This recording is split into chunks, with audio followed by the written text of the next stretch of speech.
মাম্মাম জেগে থাকা অবস্থায় একদম টিপ পড়াতে দেয় না, আর আসবো তাড়াহুড়ো করে বেরিয়েও এসেছি। তাই ফেরিঘাটে এসে মাম্মামের সাজুগুজু চলছিল, যদিও আধ ঘন্টা লেট ছিল ট্রলার।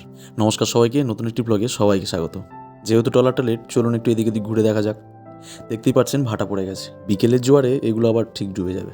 এই যে ছোটো ছোটো নৌকাগুলো দেখছেন, একজন দুজন করে এগুলোতে চেপে মাছ ধরতে যায়।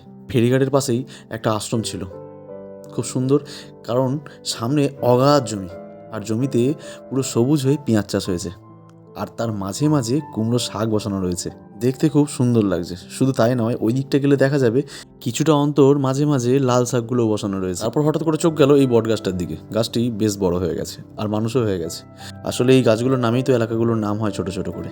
আর এরা তো প্রকৃতির সৌন্দর্য উপভোগ করতে করতে একেবারে নিচেই নেমে চলে গেছিল। তারপর আমাদের বোট চলে এলে তার উপর উঠে যখন আমরা বসি, কিছুক্ষণ অপেক্ষা করতে হয়, কারণ একটা সময় থাকে প্যাসেঞ্জার বোঝাই হওয়ার জন্য। আর আমার মাম্মামের এক্সপ্রেশন থেকে বুঝতেই পারবে ও কতটা আনন্দ। ও বিশাল এনজয় করছে মাসির বাড়ি যাবে বলে। ওকে একটু বেড়াতে নিয়ে যেতে পারলে আর তো কিছুই চাই না। আর হাতের এই হাত মোজাগুলো ওর বড় মাসির দেওয়া, কোনোদিনও পরায়নি, আজকে পরিয়ে দেওয়া হয়েছে ওকে। দেখছে এগুলো কি। তারপর শেষমেশ এই গাড়িটা যে উঠতে পারে এইভাবে ট্রলারের ওপর, এটা এক্সপেক্টই করিনি। আর এক সাইডটা এমনভাবে দুলে গেছিলো যে সবাই ভয় পেয়ে গেছিলো প্যাসেঞ্জাররা।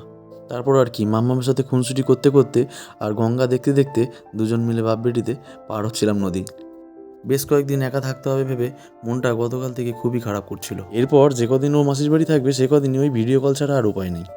ফেব্রুয়ারির 9 তারিখ আসলে মামাম 1 বছর কমপ্লিট হবে, আর বেশি দিন নেই বললেই চলে। তাই ভেবেছিলাম এই ঠান্ডায় মাম্মামকে কোথাও পাঠাবো না, বিকজ ও ঠান্ডা ফান্ডা লাগলে ও কষ্ট পাবে। কিন্তু বাড়িতে থেকেও ঠান্ডা ওর যেন পিছু ছাড়ছে না। তাই ভাবলাম বেলাবেলি রোদ থাকতে থাকতে যাক, কয়েকদিন ঘুরে আসুক, তাতে ওদের দুজনেরই ভালো লাগবে। পারলে আপনারাও যান, কোথাও না কোথাও গিয়ে ঘুরে আসুন, সময় কাটিয়ে আসুন।